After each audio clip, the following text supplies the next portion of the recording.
como o Sérgio muito bem explicou no início, o Episteme agora, né, a gente vai conduzir o grupo de estudos para além do Sérgio e do Jean, né? Então, ele me apresenta essa proposta de, a gente precisa expandir e a gente quer que vocês também façam parte disso aqui que a gente realiza no grupo de estudos. Né? O que vocês conseguem contribuir de tema, né, no grupo de estudos. E quando o Sérgio me traz, né, essa ideia, essa proposta, obviamente a gente recebe ali de forma muito animada, e aí logo vem, tá, mas do que eu vou falar? Né? Do que eu começo falando, pelo menos, qual tema eu escolho primeiro para falar?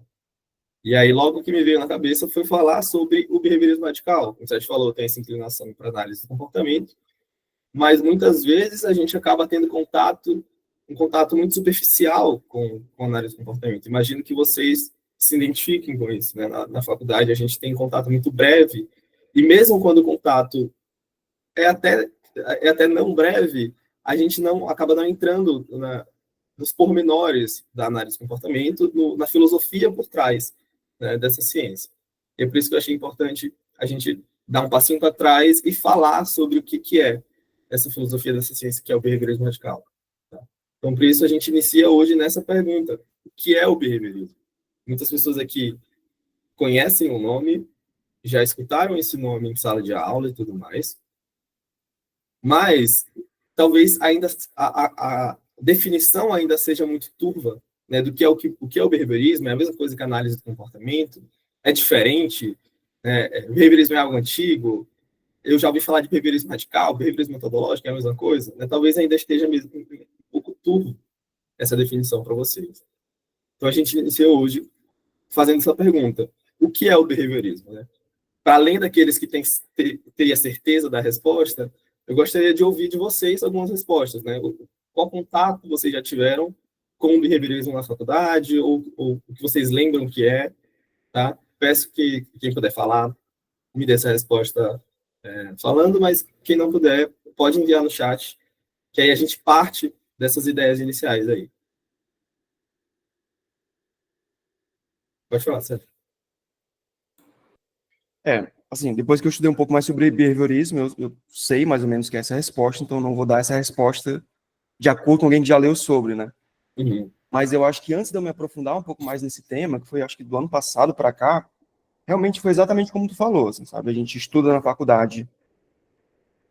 A gente não estuda, na verdade, essa diferenciação entre o que é, por exemplo, behaviorismo, o que é análise do comportamento, o que é análise experimental do comportamento, o que é análise do comportamento aplicada, é tudo a mesma coisa, são coisas diferentes, sabe? E aí, aí vem aquela ideia, né? Behaviorismo é o treino dos ratinhos, aí tem todas as dúvidas que vêm, né? Nossa, será que isso é um conhecimento que ele é possível de ser traduzido, né? Ele é transponível para o ser humano, que é tão complexo, tem um comportamento verbal, etc., ou não, né? Então, realmente, eu acho que na faculdade, né, para quem não tirou um tempinho para estudar mais sobre behaviorismo, a gente aprende que é muito confuso, primeiramente, e o que a gente aprende é muito superficial, como tu falou, né? Tipo, ratinho, reforço, punição, condicionamento respondente, ponto final, você sabe? Eu Então, imagino que...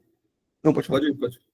Não, você falar, eu acho que apresentar, né, a filosofia do behaviorismo, por mais que seja um conteúdo que pode ser denso, ele pode ser muito teórico também, um pouco prático, mas eu acho que ele é fundamental para a gente compreender, por exemplo, o que é análise de comportamento e o que é a psicologia de modo geral, assim, sabe? A gente compreender, né, quebrar algumas concepções que a gente tem sobre o funcionamento humano. Eu acho que o behaviorismo é ideal, assim, para a gente compreender isso, né? E ter essa noção, assim, mesmo que introdutória, eu acho bem interessante. Isso, como o Sérgio falou, muito provavelmente a resposta que vocês se deram aí foi algo relacionando. Behaviorismo é uma abordagem, talvez, da psicologia que lida com o comportamento. Talvez a gente vá por esse caminho aí, se a gente se basear no que a gente acaba ouvindo na faculdade.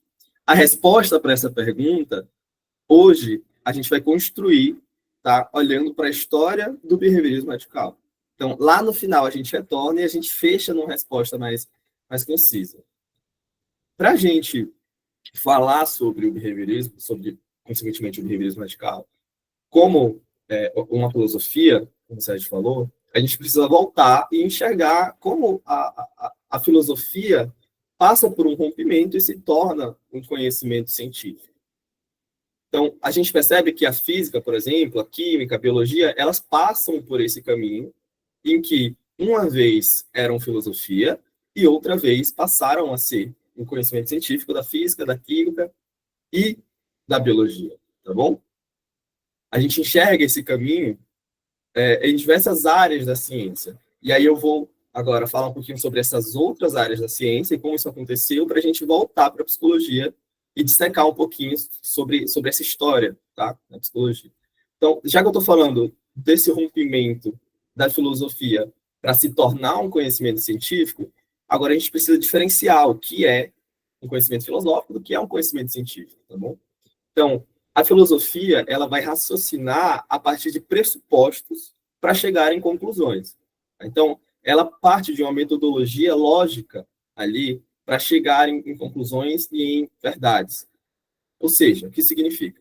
Se isso fosse assim, então aquilo seria daquela forma.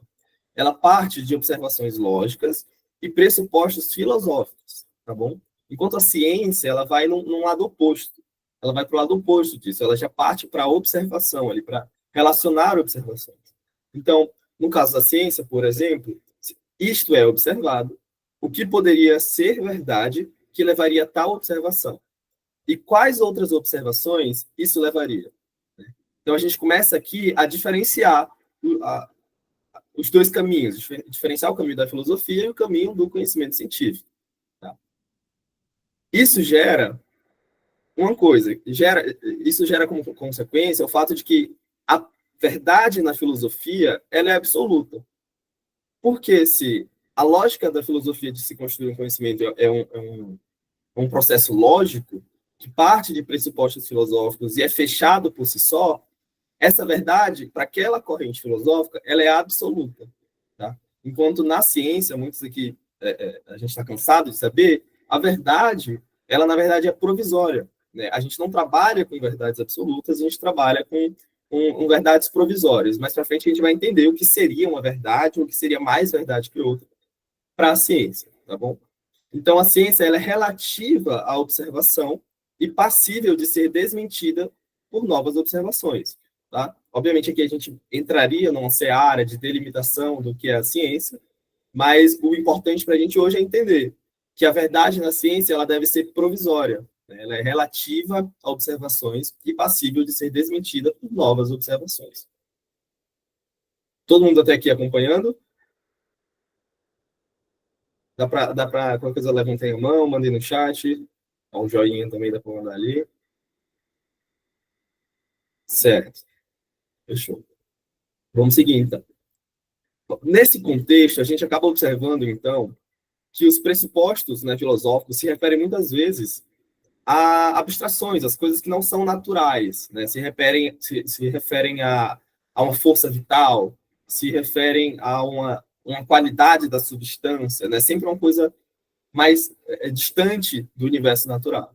Enquanto pressupostos científicos, né, vão utilizar na elaboração de teorias coisas que apenas se referem ao universo natural, tá? E a sua possível forma de organização. Aí eu falei para vocês que esses caminhos, esses conhecimentos científicos, a física, a biologia, a química, eu falei para vocês que eles passaram por esse rompimento. Né? Então vamos ver que rompimento, de forma breve, vamos ver que rompimento foi esse. Na física, por exemplo, a gente tinha lá Aristóteles, que através de princípios filosóficos, observações lógicas, ele chegou à conclusão, né, lá do modelo geocêntrico, no qual a Terra ela está imóvel no centro de todos os astros. Né? E aí tem alguns detalhes a mais. Ele imaginava que esses astros estavam presos a esferas cristalinas transparentes, movendo-se em círculos perfeitos. Né? E essa observação, essa conclusão que ele chega, né, lá em 384 a.C., parte de observações lógicas. Ele observa o mundo, parte de uma metodologia de pensamento lógica, partindo de alguns pressupostos filosóficos, e chega a essas conclusões. Tá? Que para ele, naquele momento, é uma verdade absoluta. E aí, quando a gente olha com a chegada ali do Galileu Galilei, ele abandona esses princípios lógicos e filosóficos, tá? E passa a observar de uma forma interrelacionada esses fenômenos. Então, o que antes era esse modelo geocêntrico, agora com essa visão do Galilei, ele observa a Lua com telescópio e identifica crateras, contrariando a ideia de superfície perfeita. Ele estudou a queda de objetos usando bolas em calhas e desenvolveu conceitos modernos de velocidade e aceleração. Estuda a partir de observações, né, concretas e interrelacionadas, se diferindo, assim, desse pensamento através de princípios filosóficos e lógicos. A mesma coisa acontece na química, né? Também Aristóteles, como sempre falando de tudo ali, então a gente tinha que Aristóteles trazia para a gente que a matéria variava em suas propriedades, porque era dotada de certas qualidades, essências ou princípios, né? Ele sugeriu até algumas qualidades, a quente, fria, úmida, seca, e se uma substância, por exemplo, era um líquido, ela tinha mais qualidade úmida. Se uma substância era sólida, ela tinha mais ali a qualidade seca. Tá? De novo ali, uma conclusão que ele chegou a partir de uns mecanismos lógicos. Aí chega Lavoisier e desenvolve o conceito de oxigênio a partir da observação cuidadosa de pesos. Ele mostrou que o chumbo, ao queimar, ganha peso e ao se combinar com algo no ar, ganha peso ao se combinar com algo no ar, explicando o fato apenas a partir de coisas naturais. Tá? Então, esse rompimento acontece também na filosofia, obviamente envolve diversos outros autores, aqui a gente está simplificando um pouco para vocês. E o rompimento que muitos aqui já conhecem, e acho que é o mais fácil de lembrar, é o rompimento da biologia com essa ideia mais filosófica. A gente tinha até um certo momento que seres vivos e não vivos diferiam, porque Deus teria dado algo especial para essas pessoas que estão vivas, ou para espécies que são, abre aspas, mais conscientes, fecha aspas. Alguns chamavam essa força de vis viva, né, de força vital ou de alma, tá certo? Então, essa era uma concepção de vida que a gente tinha ali, pré-conhecimento científico ali na biologia. Aí, por exemplo, chega Charles Darwin e propõe uma teoria da evolução através da seleção natural. As espécies, então, mudariam ao longo do tempo por variações hereditárias e as mais adaptadas sobreviviam e se reproduziam. Então, por exemplo, ele demonstrou através dessa construção que ele fez através de observação como espécies surgiam. Até então, o surgimento de espécies era visto de uma forma mais, talvez, etérea ali, né? De uma forma não natural. A gente não sabe como uma espécie surge, como é que se cria a vida. E aí Charles Darwin chega e explica, através de observações, como que espécies surgiram. Tá? Então, ele fundamenta essas conclusões em observações de fósseis, distribuição geográfica, comparação anatômica entre espécies vivas e espécies que foram extintas. Ele vai percebendo que existem correlações entre essas espécies. Certo? Então, esse rompimento acontece também ali na biologia. Tá? E aí, esse rompimento, por exemplo, na biologia, já traz para a gente um exemplo de um rompimento que traz um problema mesmo para os biólogos nessa época. Porque essa teoria ali suscitava objeções justamente por seu caráter naturalista. Né? Ele não partia de uma explicação espiritual para a explicação da vida. Então, eu estou falando isso aqui porque mais para frente a gente vai retornar sobre como isso acontece na psicologia. Mas eu falei da física, eu falei da química, e eu falei da biologia e como esse rompimento aconteceu. Qual foi o caminho que esse rompimento seguiu nessas três disciplinas? Pode falar, Sérgio. Não, eu acho que acho interessante só a gente fazer um breve apanhado do que tu falou até agora, e novamente, se eu falar alguma coisa errada, me corrige, por favor.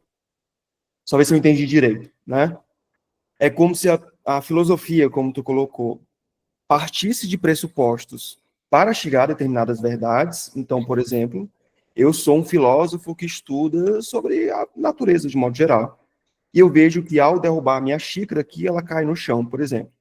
E aí eu formulo uma pressuposição, né, de que, olha, eu pressuponho que todos os itens, todos os objetos, tudo no planeta possui uma essência chamada gravidade e que logo, por isso, todos os objetos caem quando eu derrubo no chão. Sei lá, tipo isso. Agora, se eu fosse um cientista dos objetos, ou um físico, né, que a gente pode chamar, É como se eu observasse, primeiramente, um objeto caindo no chão, e a partir disso, eu formulo hipóteses, né? Por que será que esse objeto cai no chão? É porque existe algo chamado gravidade, por exemplo?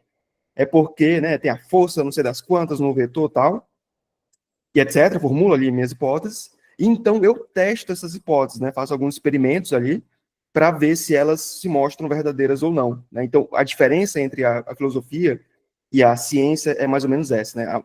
A maneira como se constrói o conhecimento, né? Isso, Filosofia parte do pressuposto para chegar a conclusões, ciência parte da observação para se chegar a determinadas conclusões, né? Tipo isso? isso. Uma ciência, ela também parte de alguns pressupostos, né, inclusive alguns pressupostos filosóficos, mas a diferença principal é justamente essa que você falou. É o caminho que a gente segue para construir esse conhecimento, né? No caso de um filósofo, ele vai partir, quando eu falei bastante a palavra lógica, é porque, obviamente, o conhecimento filosófico ele não é também livre e solto e você fala o que você quiser. Existe uma metodologia própria da filosofia de como se construir um conhecimento que é conciso e fechado em si só. Mas a metodologia é diferente. A gente vai falar de ciência, como eu falei, a verdade para a ciência é provisória. A filosofia já trabalha com outro tipo de verdade. Ela quer chegar numa verdade ali absoluta através dessas lógicas e desses pensamentos filosóficos. Ficou claro?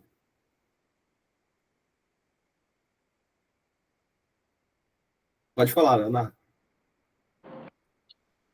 Opa, bom dia, Caio. Bom dia a todos Bom dia, também. bom dia.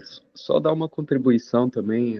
Acredito que sua fala foi importantíssima, mas eu vejo, por um lado, também eu tive um insight aqui enquanto você falava, que, querendo ou não, eu acredito, não sei se eu posso estar equivocado no que eu esteja falando, mas que existe uma contribuição da filosofia no nascimento do conhecimento científico.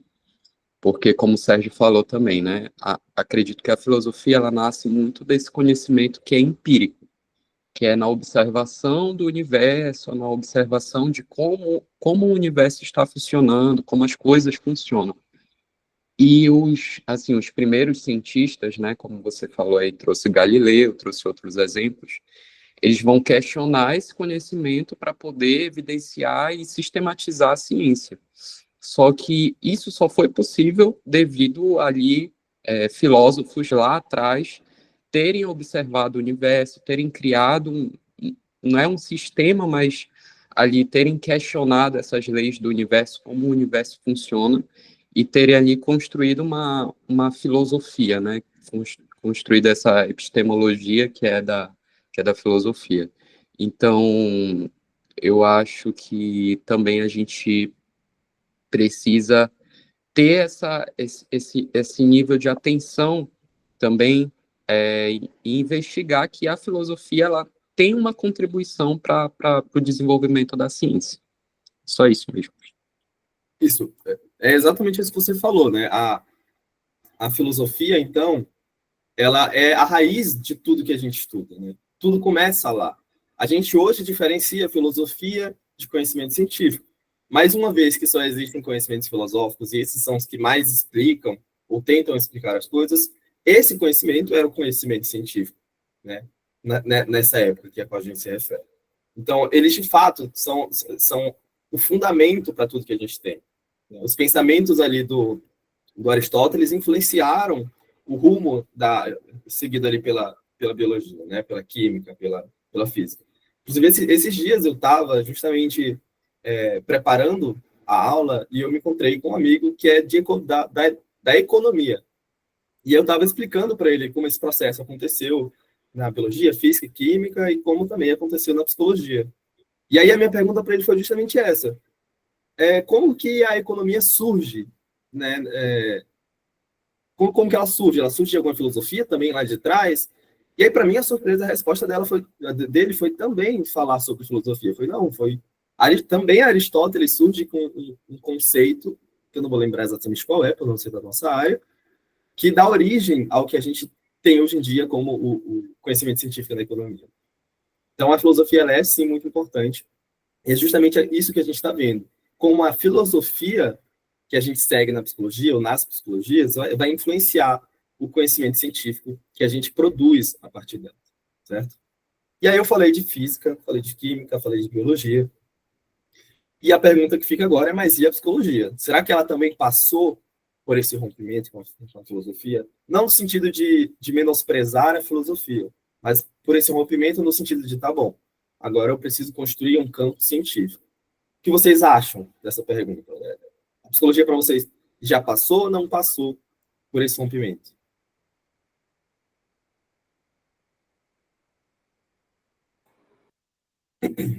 Eu não vou, eu li os slides, então eu sei mais ou menos a resposta, então não vou dar spoiler, mas pelo que eu compreendo, por ser um campo tão heterogêneo, né, a gente fala de psicologia, mas tem diferentes vertentes ali, tanto epistemológicas quanto, né, dentro da mesma epistemologia tem diferentes concepções também. É difícil falar, né, tem algumas que né, na minha percepção, algumas vertentes, né, estão muito ancoradas ainda em conhecimentos filosóficos, nesse sentido, como tu trouxe, né, do tipo, formula-se determinadas pressuposições e, a partir disso, chega-se a conclusões, né, e existem vertentes dentro da psicologia que já estão caminhando mais para esse rompimento com a filosofia, no sentido de se tornarem, né, uma ciência, digamos assim, mais independente, né, de partir de observação e de experimentos e tal, para se chegar a determinadas conclusões, né? Então, eu acho que concordo com o Leonardo, acho que depende, porque depende de qual vertente teórica específica a gente está se referindo, sabe? Isso é justamente isso que a gente vai ver agora. E aí, só complementando que agora que eu vi teu comentário no chat, de que tanto que chamam a filosofia de mãe das ciências, né? E é justamente isso mesmo. O que a gente estaria fazendo aqui hoje, então, é basicamente descobrindo quem é a mãe da análise de comportamento. Quem foi que pariu esse filho aí. É o caminho que a gente vai seguir hoje. Mas, então, o Sérgio respondeu que a resposta dessa pergunta de, mas e a psicologia? Ela passou por esse rompimento, ela é muito complexa. Porque a gente tem diversas epistemologias diferentes. Tá? Mas uma resposta que eu posso dar de forma crua e de forma rápida é que ela também passou por esse processo. E aqui uma atenção, não a psicologia como um todo passou por esse processo. A psicologia que a gente vai falar hoje passou por esse processo, né, mais precisamente para falando do behaviorismo medical, da análise de comportamento. Tá? Mas então, que a gente vai entender essa linha do tempo, como aconteceu esse rompimento nesse nicho específico da psicologia, que é a análise de comportamento, que é o behaviorismo medical. Mas vamos pensar, né? Se o rompimento que a biologia passa com esse conhecimento filosófico ainda é um problema para a sociedade, para a comunidade científica, para pelo menos parte da comunidade científica, mesmo depois de 150 anos das publicações de Darwin e tudo mais, imagina na psicologia, né? Não é uma surpresa que hoje a gente tem, que hoje a gente veja psicólogos que discutem ainda muito as implicações de justamente romper dessa forma com a filosofia na psicologia. Ou seja, o que eu estou querendo dizer é que esse cenário atual, em que a gente ouve muitas críticas inclusive atacando espantalhos, né, desse lado mais comportamental da psicologia, é esperado, de certa forma. Porque se na biologia, que é a biologia, 150 anos depois, a teoria da evolução, que é uma teoria muito consistente, muito consolidada, ainda enfrenta muito problema de aceitação e tudo mais, mesmo da comunidade acadêmica, né? Quem dirá a psicologia, tá bom? Mas então vamos entender como aconteceu esse rompimento que eu falei. Já falei que aconteceu um rompimento, agora eu vou ter que explicar para vocês que rompimento foi esse, né? E aí, para falar disso, a gente precisa retornar lá naquelas primeiras aulas que a gente tem na psicologia, que vão definir para a gente o que é a psicologia. A gente faz a separação lá, é a psique e a logia, que seria o estudo da alma, certo? Que é talvez o significado da palavra ali. O importante destacar é que alguns psicólogos lá, aproximadamente no século XIX, passam a chamar o que era o estudo da alma do estudo da mente, tá? Porque parecia um pouco menos especulativo e mais passível de estudo científico. Então a gente entende que a psicologia surge ali como o estudo da alma, tá? E se transforma no estudo da mente, ou no estudo da consciência, né? E isso com o objetivo de a gente conseguir estudar isso. Assim, vamos não falar de alma, vamos falar de mente, vamos falar de consciência para conseguir estudar o ser humano? E aí a pergunta justamente que fica é essa. Então, como estudar a mente? Se esse é o objeto dessa ciência, se a psicologia é o estudo da mente, como que a gente vai estudar a mente, né? A proposta, então, que surge ali, principal, é a proposta da introspecção. É o olhar para dentro de si, é o se autoanalisar, né? Ou é consultar a autoanálise do outro. E esse parece um caminho muito bom, mas, ao mesmo tempo, parece uma tarefa muito difícil se a gente deseja colher fatos científicos fidedignos, né? Se a gente só partir dessa introspecção. Deixa eu voltar. E agora a gente vai entender o porquê que essa introspecção, muitas vezes, pode gerar esses desafios. Por que é difícil a gente trabalhar e estudar a psicologia através da introspecção, tá? Como, por exemplo, a gente tem o Leonard, né, o nosso ratinho querido aqui do Episteme, que deseja estudar, então, como Patrick, que é esse cachorro, escolheu o sabor de sorvete dele. Esse é o objetivo dele. E esse, inclusive, vai ser o objetivo do Leonard por toda a fala com vocês aqui hoje. Esse exemplo vai acompanhar a gente até o final. Tá? Então, o Leonard deseja estudar como o Patrick escolhe o sabor de sorvete, ou como escolheu esse sabor de sorvete. E aí o Patrick fala, né, através da introspecção, eu pensei no sabor do sorvete, e aí eu lembrei da minha infância, e aí eu decidi, então, que esse sabor de morango era o que eu queria.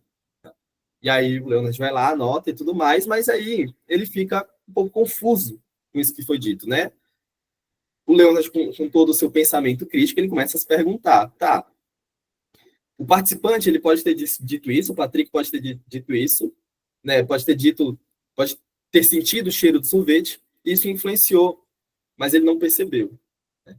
Então, será se ele tem essa consciência do que influenciou a decisão dele? Né? O Leonard também se pergunta. Outro pesquisador não consegue verificar se essa realmente foi a lógica usada por esse participante. A gente não tem acesso para saber se essa foi a lógica real, ou se essa é a lógica que ele está me relatando, ou se essa é a lógica que ele acredita que ele seguiu para escolher esse sabor de sorvete. Né? E essa explicação do Patrick não bate muito com a de outros participantes, então não me parece mostrar um caminho bom para estudar a decisão dos seres humanos, né? Ou como eles escolhem as coisas. E aí ele, então, fica confuso. Né? E eu tô falando do Leonard, mas aqui eu estou falando de uma comunidade específica de psicólogos, né, que se depara com a introspecção como método de estudo da mente, e ali eles encontram um problema. Tá? E nesse momento surgem duas propostas. Mas antes de falar sobre as duas propostas, eu queria saber se vocês entenderam o que seria essa introspecção e quais são os desafios que envolvem a gente fazer a psicologia e o conhecimento científico na psicologia através da introspecção. Todo mundo acompanhando até agora?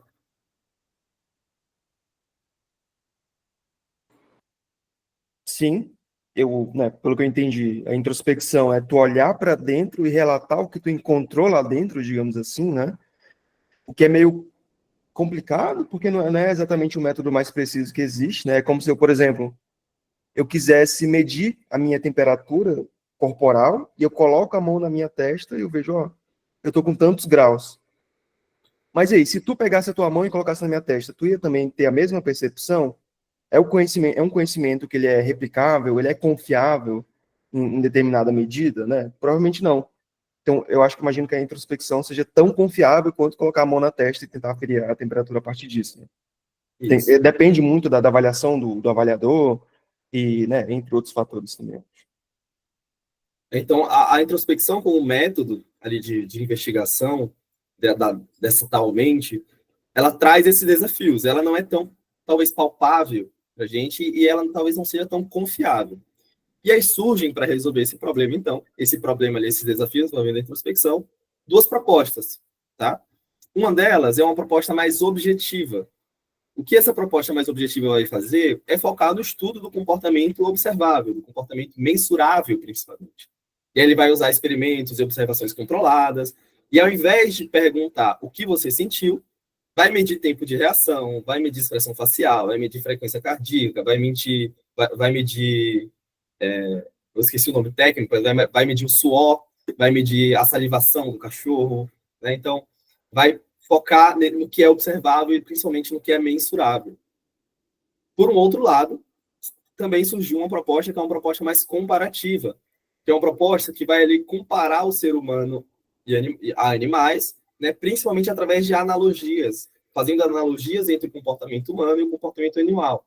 Tem uma inspiração ali darwinista, e vai observar ações, reações e padrões comuns entre essas duas espécies. Né? E a gente tem, então, como propostas de solução esses dois caminhos. Tá?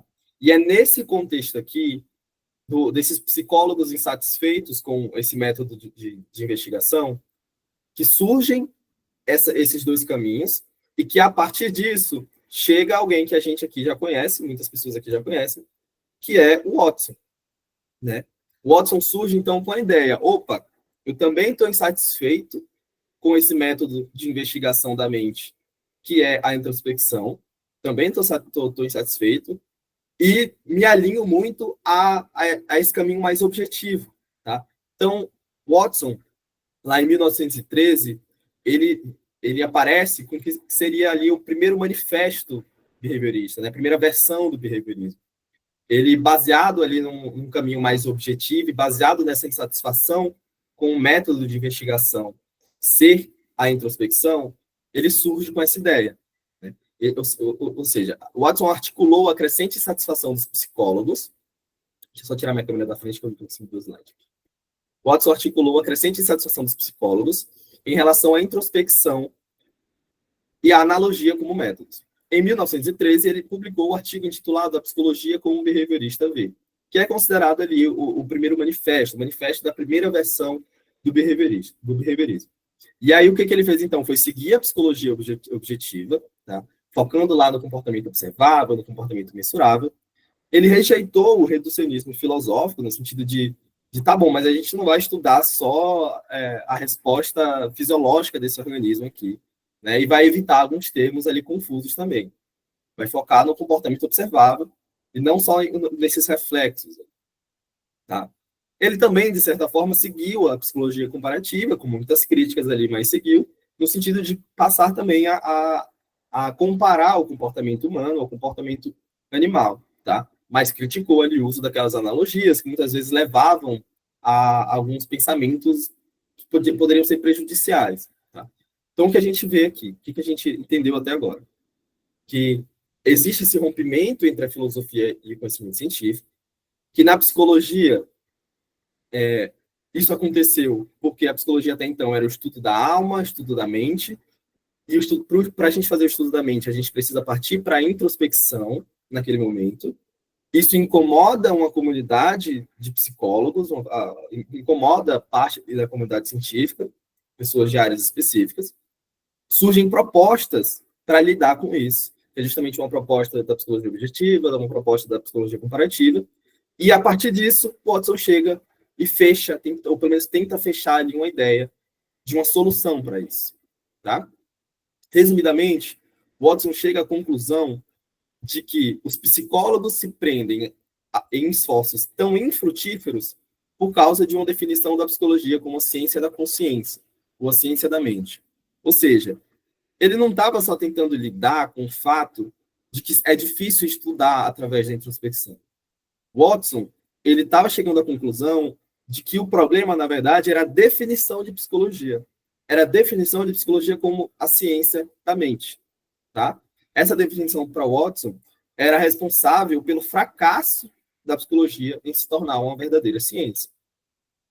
Para Watson, então, a psicologia não tem que ser definida como o estudo da mente, o estudo da consciência, né, o estudo da... Watson trouxe que para a gente resolver o problema, esse problema de estudo através da introspecção, a gente precisaria definir, né, a psicologia como a ciência do comportamento. Ele precisaria substituir. A gente não vai mais estudar a mente, a gente não vai estudar mais a consciência, porque não dá para a gente estudar isso. A gente vai estudar a ciência do comportamento, a gente vai fazer a ciência do comportamento. Tá? E aí ele fecha ali mais ou menos essa ideia de que a ciência do comportamento evitaria termos tradicionais que se referiam a essa tal mente, né, se referiam a essa tal consciência, evitaria ali a subjetividade da introspecção e das analogias entre animais e humanos, e estudaria apenas o comportamento objetivamente observável, ou seja, aqueles que faziam parte da realidade objetiva. Tá? Aí ele fecha a ideia que seria o que a gente conhece hoje como behaviorismo metodológico, mas na época ele só surgiu com algo que ele chamou de behaviorismo, tá? Que vem do nome em inglês para comportamento. A tradução literal seria o comportamentalismo. Até aqui, ficou claro para vocês a motivação, o cenário em que o behaviorismo surge, que essa tal ciência do comportamento dá ali os primeiros passos? Deu para ficar claro?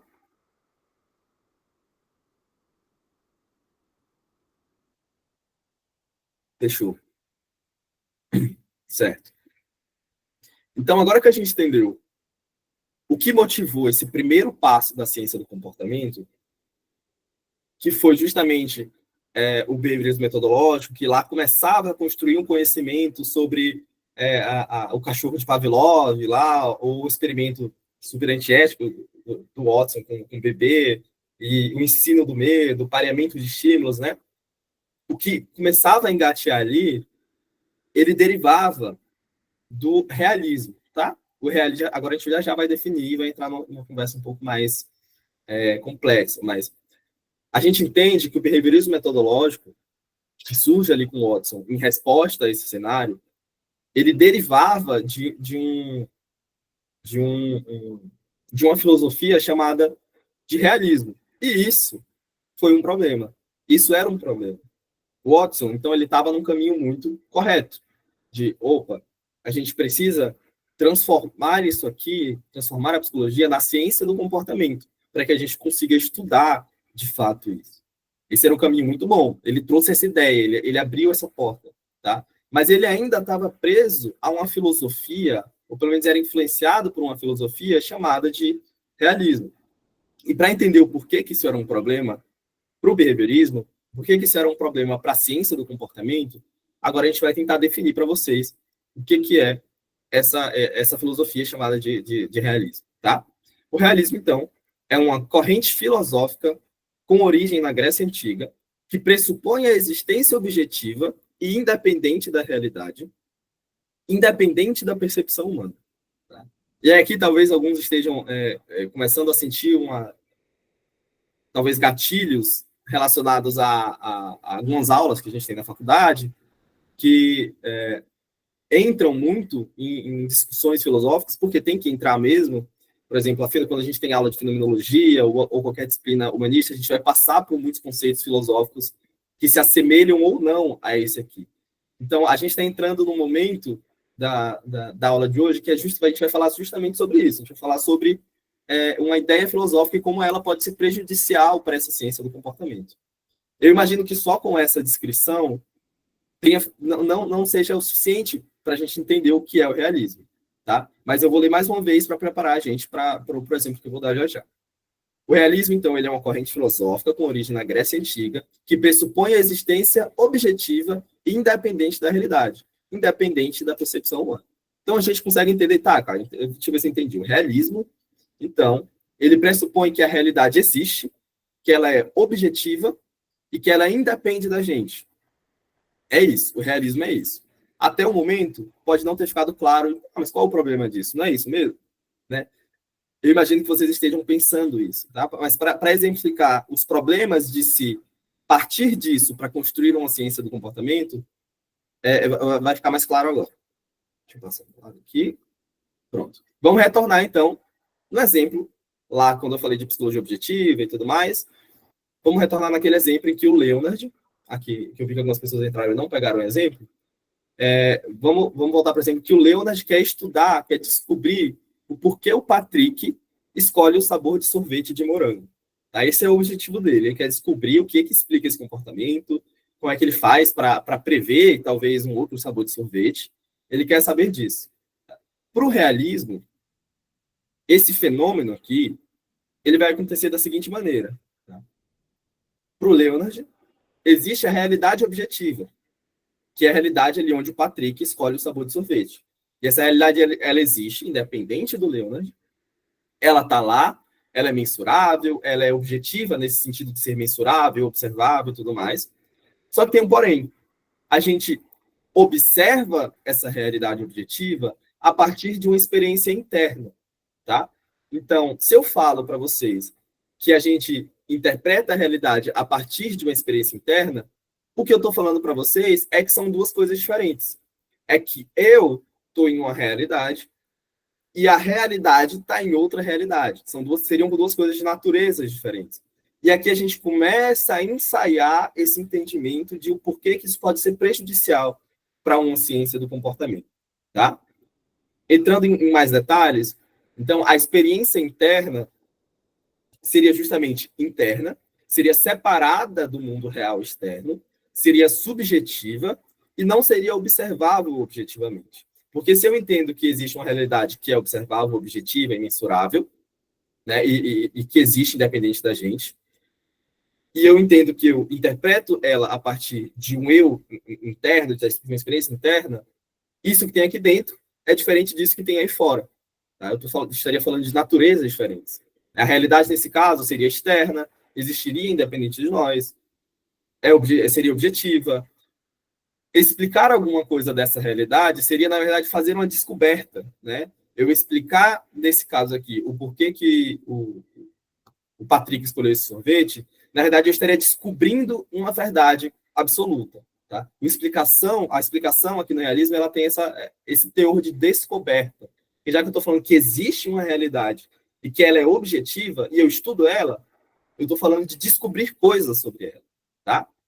E aí aqui a gente percebe qual o problema, talvez central, de se trabalhar com essa ideia de um eu, de um universo interior, que não é objetivo, que é subjetivo, em contraste com a realidade que seria objetiva, seria real e tudo mais. O problema que isso causa é o que a gente chama de dualismo.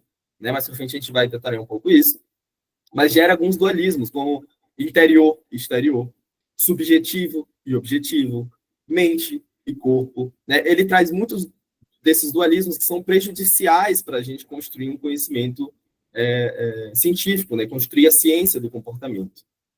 Tá? E aí, por exemplo, o porquê que a ideia de subjetivo e objetivo é prejudicial para a ciência do comportamento? Porque se o objetivo até então, até esse momento aqui do behaviorismo metodológico, que era uma ciência baseada ali no realismo, se eu entendo que o que tem dentro de mim e a minha experiência, ela é subjetiva, ela não é objetiva no sentido de ser observável, né, no sentido de ser mensurável, eu simplesmente não tenho mais ferramentas, eu não tenho mais como seguir daqui. Se eu entendo que a mente é separada de corpo, que o mundo natural é separado de um mundo não natural, interno, né? Eu coloco barreiras ali, eu crio algumas barreiras, e eu dificulto o nosso estudo do que está acontecendo, tá? E é frente a esses problemas aqui, que eu quero agora saber de vocês se o que gera esse problema também ficou claro, tá? Ficou claro para vocês o que seria a problemática aqui? Então, só vendo se eu entendi novamente em termos mais claros, né? O realismo seria essa perspectiva filosófica de que existe um mundo objetivo lá fora, independentemente de, né, qualquer coisa. Existe um mundo. E nós, seres humanos, captamos esse mundo por meio dos nossos órgãos sensoriais, né? Eu tô, por exemplo, eu tô te vendo aqui, e eu tô captando, né, essa informação por meio dos meus olhos. Eu tô te ouvindo, eu tô captando essa informação por meio dos meus ouvidos, assim por diante. E além desses órgãos sensoriais, né, em tese, teriam determinadas tecnologias que ajudam nessa captação também, como, por exemplo, a própria ciência, né? Então, existe ali um mundo externo, né, e objetivo, e existe o meu próprio mundo interno, e por meio de determinados artifícios eu capto esse mundo interno. E aí cai nesses problemas que tu falou, né? Do tipo, tem o meu mundo interno, subjetivo, interior, né, comandado pela minha mente, etc. E existe um mundo externo, e por meio disso eu acabo captando, mas aí faz meio que uma distinção, né? Aqui e ali, dentro, fora, e coisas do tipo. Acho que é mais ou menos isso, né? Isso. E percebam, gente, que e quando a primeira vez que eu tive contato com isso também me gerou ali um problema. Tá bom, mas você tá falando então que a realidade não existe? É isso que tu tá me falando, sabe? Pode falar, Leonardo. Só uma dúvida para saber se ficou claro aqui para mim. no caso, do ponto de vista do behaviorismo, vai negar, então, a existência desse mundo interno, ou esse mundo interno, né, esse mundo interior, esse mundo subjetivo, ele vai ser irrelevante. É mais ou menos isso que eu queria saber. Certo. Até o momento que a gente está aqui, a gente está falando do behaviorismo metodológico, né, essa experiência interna, ela vai ser negada, no sentido de que a gente não tem acesso, tá? Mas ele ainda parte desse pressuposto ali filosófico. E aí, para a gente entender que quando a gente fala sobre para o realismo, a realidade existe e ela é objetiva, e a experiência interna também existe e a ela a gente não tem acesso. E quando eu falo que o realismo traz um problema por pensar dessa forma, pode parecer que eu estou falando, gente, não faz sentido a gente pensar que a realidade existe, ou não faz sentido a gente pensar que existe toda uma subjetividade. Mas esse não é o intuito do que a gente está trazendo aqui, tá? A gente pode acreditar que existe uma realidade e tudo mais, mas quando a gente está falando de um conhecimento científico, a gente precisa partir de alguns pressupostos que sejam práticos. Seria prático para a ciência do comportamento entender que existe um espaço interno que é inacessível? Não seria prático, né? Não me parece prático a gente partir desse pressuposto. E é aí que surge, então, uma outra proposta filosófica para lidar com isso,